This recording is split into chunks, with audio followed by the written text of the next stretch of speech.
Mulher, o dragão e o filho varão. É um tema bastante sugestivo.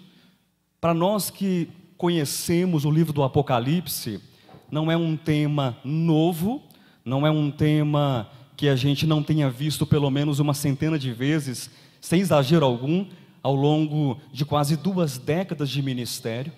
Mas é um tema sempre novo no sentido de que ele traz para a gente algo da parte de Deus, do ponto de vista da organicidade das Escrituras.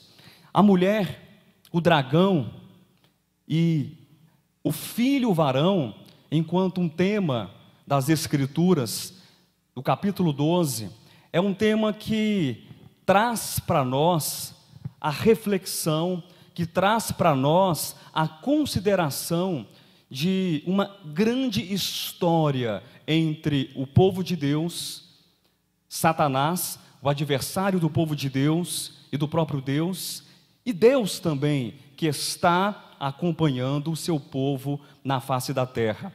Esse é um tema que traz um dos assuntos mais recorrentes das Escrituras. Não importa qual o livro que você leia, não importa se é Gênesis, se é Êxodo, Levítico, e se você vai perpassando por todos os livros do Antigo Testamento ou da Bíblia hebraica, e você chega então às portas do Novo Testamento, e você então se depara com Mateus, com Marcos, com Lucas, com João, e você vai então andando, você vai então caminhando.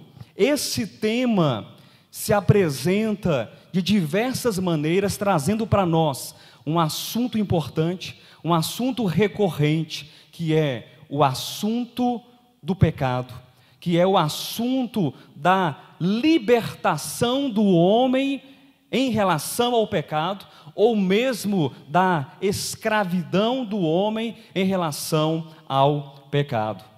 E essa questão do pecado, ou essa questão da escravidão do homem, ou de como o homem é liberto por Deus das garras do pecado, tem se apresentado ao longo das eras. Não é uma história nova.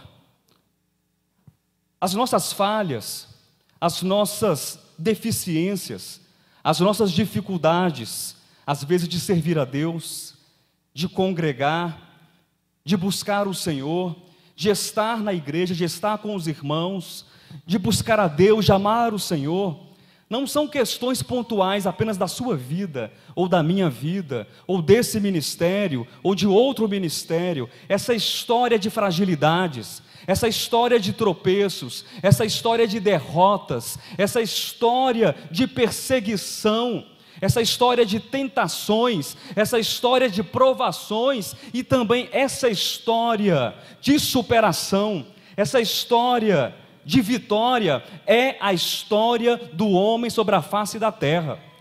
E nós fazemos parte então dessa história. Mas a grande pergunta é: de que modo eu faço parte dessa história? Como eu estou então engajado nessa história? Eu estou nas fileiras daqueles que vão ser contados como os derrotados? Eu estou nas fileiras daqueles que irão fracassar? Ou eu estou entre as fileiras daqueles que compõem o exército dos vencedores?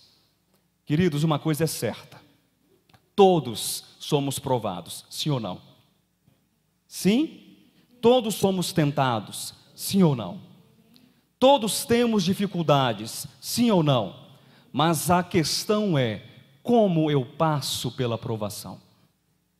A grande questão é: como eu passo pela tentação? Imagine você que saíram do Egito cerca de 600 mil homens a pé, fora as mulheres e as crianças, aquilo que nós entendemos na Bíblia ou historicamente como o êxodo, a saída, essa transição da escravidão, a saída da escravidão para uma condição de libertação. Foram milhares de milhares que saíram, marchando, cantando, mas foram passando os anos, passando os tempos, E muitos daqueles milhares foram morrendo, e gerações foram nascendo. E é interessante que apenas 2 que saíram com menos de 20 anos do Egito, Josué e Calebe, entraram na terra de Canaã, entraram na boa terra de Canaã.